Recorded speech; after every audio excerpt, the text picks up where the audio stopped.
स्वागत है आपका पेपर तक में। जैसे कि आपको पता है कि हम लोग लूसेंट की एक श्रृंखला चला रहे हैं, तो आज इसका अगला पार्ट है आपका मौर्य काल। ठीक है, तो आपको देखना है बिल्कुल अच्छी तरीके से। जैसे अभी तक आपको पता है कि हम लोगों ने 4 आपकी इसकी लूसेंट के ऑब्जेक्टिव डाल दिए हैं, 4 टॉपिक की, तो आप इसको देख सकते हैं। तो चलिए शुरू करते हैं आज का अपना अगला टॉपिक मौर्य काल। तो सबसे पहले इसमें आपको बता दें, जो मौर्य काल है वो आपका 322 ईसा पूर्व से लेके 185 ईसा पूर्व तक है। कितने तक है? 322 ईसा पूर्व से लेके 885 ईसा पूर्व तक है। ठीक है, आपको ये चीज़ याद रखनी है। चलिए शुरू करते हैं अगला क्वेश्चन। तो फिर चाणक्य का नाम क्या था? अब सबसे पहले यही आपको बताना होगा चाणक्य कौन थे। तो पता होता होगा आपको। ठीक है, तो चाणक्य कौन थे?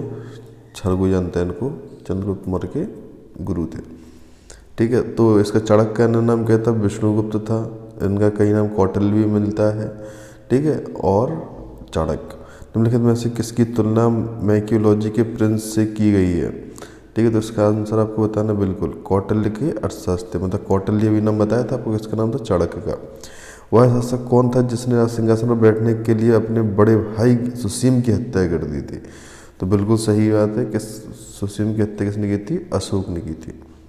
अगला क्वेश्चन, निम्नलिखित में से सम्राट अशोक की वह पत्नी कौन सी जिसने उसको प्रवाहित किया था? तो कौन थी आपको बताना है बिल्कुल, कारुवाकी। अशोक ने अपने सभी अभिलेखों में एक रूपता से किस प्राकृतिक का प्रयोग किया है? तो बिल्कुल इसका आंसर आपका क्या हो जाएगा? अर्धमागधी का। आगे देखते हैं कि बिंदुसार ने विद्रोहियों को कुचलने के लिए अशोक को कहाँ भेजा था? बिल्कुल सही, कहाँ भेजा था आपको? तक्षशिला में। जब विद्रोह चल रहा था तब उसको दबाने के लिए बिंदुसार, बिंदुसार किसके पिता थे? अशोक के पिता कौन थे? बिंदुसार। ठीक, ये आपको याद भी रखना है, आगे चल के पता चलेगा। तो कहाँ के दबाए थे? आपके तक्षशिला के विद्रोह को दबाया था। अगला देखते हैं, निम्नलिखित से वह व्यक्ति कौन है जिसका नाम देवान या प्रियदर्शी है? ठीक है, ये प्रियदर्शी या प्रियदर्शी भी कहते हैं। तो आपको बताना है किसको कहते थे? अशोक को कहते थे। ठीक है, किसको? अशोक को। निम्नलिखित में से प्राचीनतम राजवंश कौन सा है? ठीक है, तो आपको बताना है सबसे ज़्यादा कौन सा है? मौर्य है। कौटिल्य किसका प्रधानमंत्री था? तो आपको बताना है किसका प्रधानमंत्री था? बिल्कुल चंद्रगुप्त मौर्य का भी आपको बताया था। कलिंग विजय के उपरांत अशोक महान ने निम्नलिखित में से किस धर्म को अंगीकार कर लिया था? किस धर्म को अपनाया था अशोक ने? बिल्कुल सही, किसको अपनाया था? बौद्ध धर्म को अपनाया था। बौद्ध भिक्षु के भद्रबाहु के साथ वो श्रवणबेलगोला में चले गए थे। चंद्रगुप्त के शासनकाल में विस्तार किसने मुख्य रूप से मदद की थी? बिल्कुल सही, किसने की थी? चाणक्य ने, चंद्रगुप्त के मौर्य काल में। सांची किस कला एवं मूर्तिकला का निरूपण है? बिल्कुल सही, किसका है? बौद्ध का। आगे देखते हैं, प्राचीनतम भारत का वह प्रसिद्ध शासक जिसने अपने जीवन के अंतिम दिनों में जैन धर्म को अपनाया था? तो कौन था? अशोक। ठीक है, मौर्य साम्राज्य की स्थापना किसने की थी? ठीक है, तो आपको इसको बताना है किसने की थी? तो चंद्रगुप्त मौर्य ने की थी। अगला क्वेश्चन, मौर्य साम्राज्य में प्रचलित मुद्रा का नाम क्या था? तो बिल्कुल पर्ण। मौर्य में क्या चलती थी? आपकी पर्ण चलती थी। निम्नलिखित में से कौन मौर्य वंश का शासक नहीं है? तो आपको बताना अजातशत्रु मौर्य वंश का शासक नहीं है। ठीक है, आगे देखना है, निम्नलिखित में से अशोक का उत्तराधिकारी कौन था? बिल्कुल, तो इसका अशोक का उत्तराधिकारी कौन था? कुणाल, क्योंकि बिंदुसार पिता था, राहुल इनका कुछ था नहीं। आगे देखते हैं, मुद्रा रक्षक के लेखक कौन है? तो मुद्रा रक्षक के लेखक कौन है? विशाख दत्त है। ठीक है, विशाख दत्त। विशाख दत्त के प्राचीन भारतीय नाटक मुद्रा रक्षक की विषय वस्तु क्या है? तो आपको बताना है एक राजकुमार और एक कबीलाई महिला का प्रेम कथा के बारे में मुद्रा रक्षक। ठीक है, मालवा, गुजरात एवं महाराष्ट्र के शासकों ने पहली बार जीते? ठीक, तो आपको इसको बताना किसने जीते थे? चंद्रगुप्त मौर्य ने जीते थे। सॉरी, इसका आंसर आपका गलत हो गया। इसका आंसर आपका होगा, ये चंद्रगुप्त मौर्य के सर्वनाथ दरबार के दुर्भंगियों के बारे में है। आपकी कौन सी वाली? ये डी। ठीक है, आगे देखते हैं, किसने सहिष्णुता, उदारता और करुणा के त्रिविध आधार पर राजवंश की स्थापना की? ठीक है, तो इसका आंसर आपको बताना किसने की थी? अशोक ने। निम्नलिखित में से किस शहर में अशोक के शिलालेख नहीं पाए गए हैं? बिल्कुल सही, पाटलिपुत्र में नहीं पाए गए। अर्थशास्त्र का लेखक समकालीन था, बिल्कुल किसके समकालीन था? चंद्रगुप्त के। ठीक। नंदवंश के पश्चात किस वंश की शुरुआत हुई? ये हर किसी को पता होगा, मौर्य वंश की शुरुआत हुई। ठीक है, वो ट्रिक भी अगर आपको याद होगी, जैसे कि होता है, कौन आपको याद होगी कि अगर आपने कहीं पढ़ी होगी, कौन सी थी? हसीन मशूक शाह। ठीक है, ये आपको ट्रिक भी ऐसे याद होगी से हसीन मशूक शाह। ठीक। हर्यक वंश, सुनाग वंश हो गया, नंदवंश हो गया, मौर्य हो गया, सुंग हो गया, कर्ण हो गया। ठीक है, और आपका यहाँ से ये आपका हिंदी यूनानी वाला टाइप का आपका शुरू हो गया था। ठीक है, तो ये चीज़ें आपको याद रखनी है। ठीक है, कहाँ तक पहुँच चुके थे हम? हाँ, नंदवंश के बाद इसके बाद मौर्य काल में शिक्षा का सबसे प्रसिद्ध केंद्र क्या था? तो सब किसी को पता है, मौर्य काल में तो एक ही चीज़ सबसे फेमस थी, कौन सी? तक्षशिला। ठीक है, आगे देखते हैं मेगास्थनीज की पुस्तक का नाम क्या है? ये तो बहुत ज़्यादा ही बार क्वेश्चन पूछा गया है, देखो आप, इंडिका, जिसके ग्रंथ में चंद्रगुप्त मौर्य की विशिष्ट रूप से वर्णन हुआ, वह है, क्या है वह? विशाखदत्त। ठीक। आगे देखते हैं, वह है स्रोत जिसमें पाटलिपुत्र के प्रशासन का वर्णन उपलब्ध है, कौन सा है? तो बिल्कुल सही, इसका आंसर है इंडिका। इंडिका में पाटलिपुत्रा के बारे में बताया गया। अशोक के शिलालेखों में प्रयुक्त भाषा कैसी थी? तो कैसी थी? प्राकृतिक थी। निम्नलिखित में से किस मौर्य राजा ने दक्कन की विजय की प्राप्त की? किसने की थी? बिल्कुल सही बात है, चंद्रगुप्त ने की थी। मेगास्थनी ने भारतीय समाज को कितनी श्रेणियों में विभाजित किया था? कितनी में किया था? बिल्कुल सही, 7 श्रेणियों में विभाजित किया था। कौटिल्य के अर्थशास्त्र में किस पहलू पर प्रकाश डाला गया है? किस पर डाला गया है? राजनीति शास्त्र। आपको कौटिल्य किसमें महान थे? राजनीति में महान थे, तो राजनीति पर ही करेंगे। निम्नलिखित में से कौन सा क्षेत्र अशोक के साम्राज्य के सम्मिलित नहीं था? बिल्कुल, कौन सा नहीं था? श्रीलंका, क्योंकि अशोक ने अपने पुत्र को भेजा था और लड़की को, पुत्री को, संघमित्रा और महेंद्र को। पाटलिपुत्र को किस शासक के सर्वप्रथम अपनी राजधानी बनाई थी? किस शासक ने सर्वप्रथम राजधानी पाटलिपुत्र को बनाई थी? कौन सी थी? तो वो चंद्रगुप्त मौर्य ने बनाई थी। पाटलिपुत्र में स्थित चंद्रगुप्त का महल मुख्यतः बना था लकड़ी का, बराबर, मतलब जहानाबाद जिला की गुफाओं का उपयोग किसने आश्रय गृह के रूप में किया था? तो आजीविकों ने इसका किया था। किस अभिलेख ने यह साबित होता है कि चंद्रगुप्त प्रभाव पश्चिम भारत तक फैला था? तो इसका आंसर आपका हो जाएगा सी पर रुद्रामन जूनागढ़ अभिलेख। आगे देखते हैं, केवल वह स्तंभ जिसमें अशोक ने स्वयं को मगध का सम्राट बताया था, तो कौन सा था? भब्रू स्तंभ। और फिर आपको एक सीरीज वो सूची दी गई है, तो आपको बताना है किसको क्या इसमें बोला गया है। ठीक है, तो इसका आंसर आपका हो जाएगा सी पार्ट। ठीक, ये आपको मिला लेना है कि चंद्रगुप्त को क्या बोलते थे? सेंड्रकोट्स बोलते थे। ठीक है, और आपका बिंदुसार को क्या बोलते थे? आपका मित्रघात बोलते थे। अशोक को प्रियदर्शी बोलते थे अपन लोग। ठीक है, अशोक को क्या बोलते थे? प्रियदर्शी। चाणक्य को क्या बोलते थे? कहीं कहीं विष्णु गुप्त बोलते थे। ये तो सब किसी को पता है। प्रथम भारतीय, तो इसका आंसर क्या हो जाएगा? C part.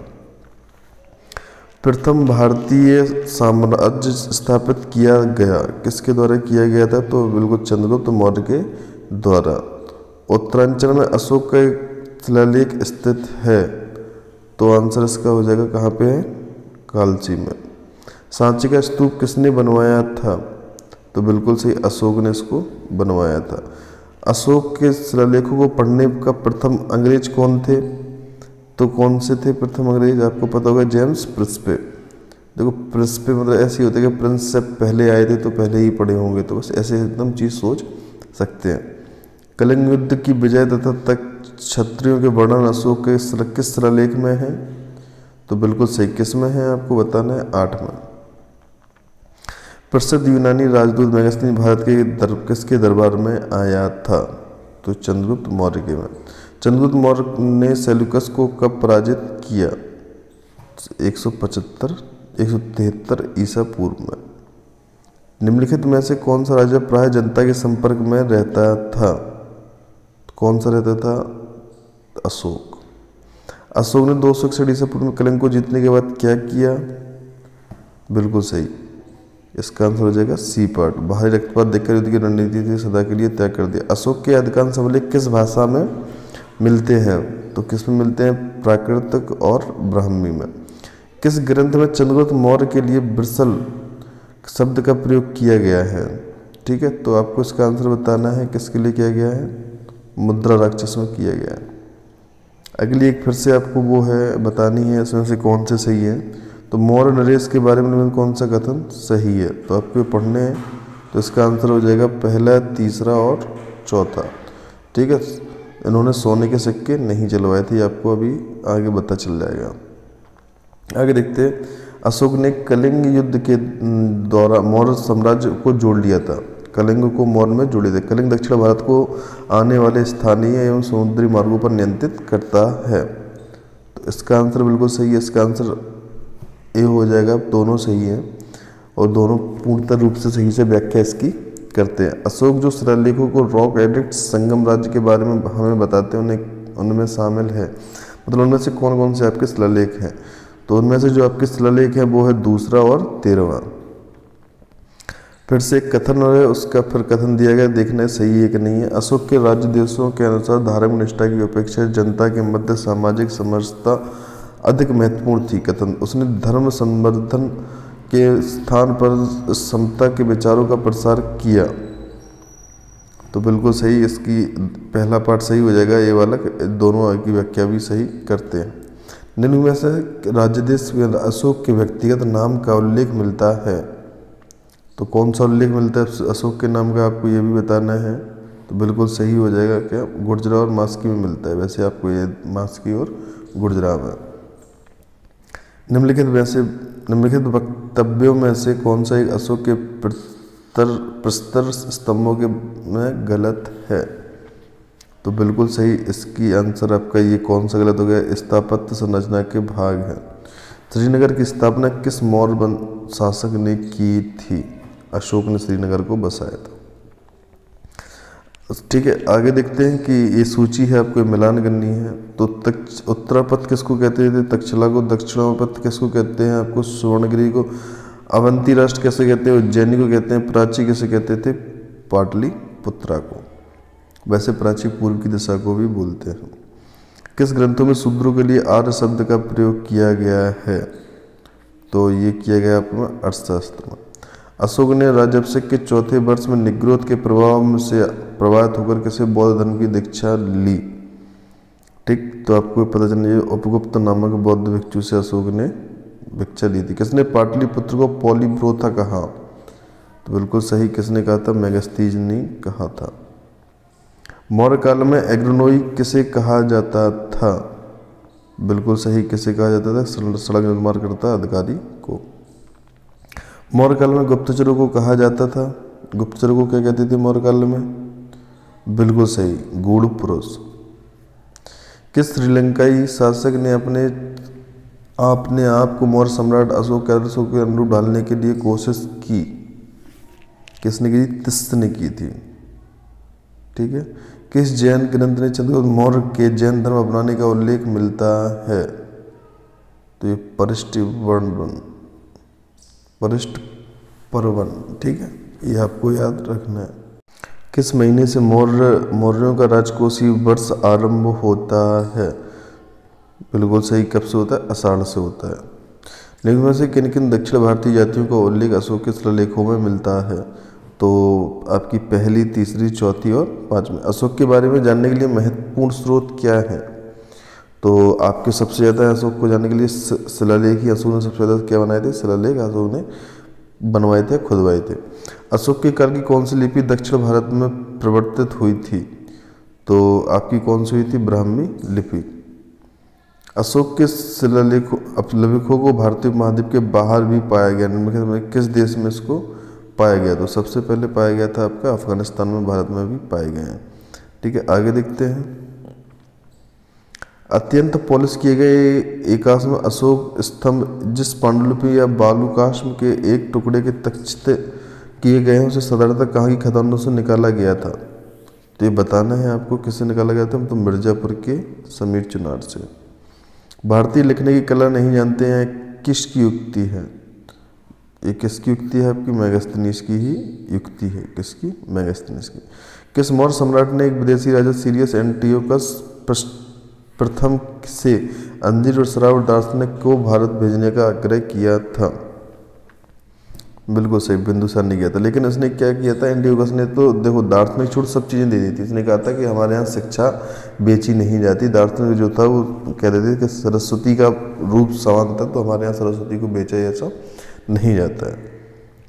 अशोक द्वारा कलिंग पर चढ़ाई के लिए सबसे महत्वपूर्ण स्रोत क्या है, ठीक है, तो सब एक मतलब स्रोत है, कौन सा स्रोत है आपको ये वाला बात बताना है।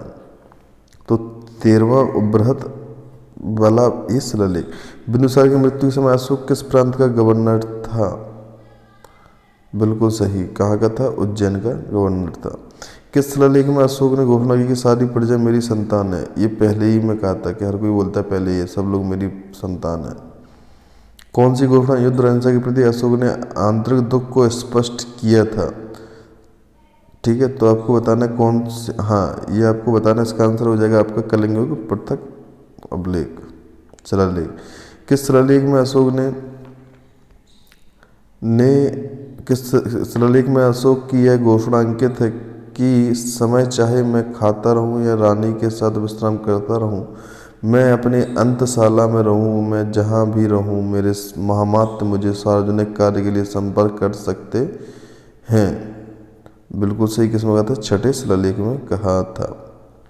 5वें महामात्र के बारे में बताया था कि महामात्र कौन होगी, फलाना ढकाना, बाजार संबंधित सब चीज़ों के बारे में बताया था। निम्नलिखित में से कौन सा अवरोही कार्यक्रम में मौर्यकालीन अधिकारियों का नाम बताता है, तो बिल्कुल सही, इसका आंसर आपका हो जाएगा आपका ए पार्ट, प्रादेशिक, रजुक और युक्त। बिष्टि है, बिष्टि क्या है आपको ये बताना, तो बिष्टि क्या है, बेगारी। मौर्य काल में सीता को क्या कहते थे, सीता क्या होती थी मौर्य काल में, तो बिल्कुल राजकीय भूमि से प्राप्त आय। निम्नलिखित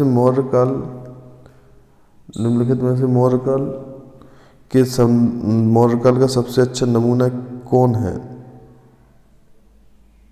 तो इसका हो जाएगा स्तंभ। कहाँ से प्राप्त अभिलेखों से मौर्य काल में अकाल, सूखा जैसी देवी प्रकोप के समय द्वारा राज्य द्वारा राहत किए जाने वाले विवरण मिलता है, तो इसका आंसर क्या हो जाएगा आपका, महास्थान, बांग्लादेश, सोहगोरा, उत्तर प्रदेश। असुर ने श्रीलंका में बौद्ध प्रसार के लिए किसे भेजा था, महेंद्र और संघमित्रा को बताया था। ठीक है, आगे देखते हैं। अशोक के मानसहरा एवं शहबाजगढ़ी से प्राप्त बृहद शिलालेखों में किस लिपि में है, तो आपको ये बतानी कौन सी लिपि है इनकी, बिल्कुल सही, खरोष्टी लिपि। आगे देखिए, अशोक से के द्विभाषी ग्रीक और अमायिक अभिलेख प्राप्त हुए हैं, कहाँ से प्राप्त हुए हैं आपके, सरेकुना और कंधार से। कौटिल्य द्वारा रचित अर्थशास्त्र में कितने अधिकरणों में विभाजित किया गया है, तो बिल्कुल सही, किसमें कितने में किया गया, 15। अर्थशास्त्र में उच्च सप्तांग में थे, तो बिल्कुल राजा, क्षेत्र, प्रशासन और कोश। अशोक का समकालीन तुरमय कहाँ का राजा था, बिल्कुल सही, कहाँ का था, मिस्र का राजा था। किसके शासन काल में डायमिकस और डीमेकस भारत आया था, बिल्कुल सही, किसके में आया था, बिंदुसार के में आया था। निम्नलिखित में से अशोक का नामोल्लेख हुआ है, बिल्कुल सही, गुर्जर और मास्की में आपको बताया था अशोक को अशोक कहा गया। किस बौद्ध मूल ग्रंथ में अशोक का विवरण शामिल है, बिल्कुल सही, किसमें शामिल है आपका, महावंश में। ठीक है, आगे देखना, निम्नलिखित में से किस उभारदार मूर्ति शिल्प शिलालेखों में अशोक के प्रस्तर रूप चित्र के रणयो अशोक उल्लिखित है, बिल्कुल सही, किसमें है, कंगनहल्ली में है। आई होप अगर आपको वीडियो पसंद आया हो तो आप लाइक शेयर सब्सक्राइब जरूर करिएगा। ये ऑब्जेक्टिव की श्रृंखला है जो चल रही है, जिसमें आप आपको जांचते हैं और बीच में आपको टाइम भी दिया जाता है आपको पूरा बताने का 2 सेकंड का। तो चैनल पर नए हो तो सब्सक्राइब कर लें और धन्यवाद। अगर आपको वीडियो पसंद आई हो तो लाइक ज़रूर करिएगा।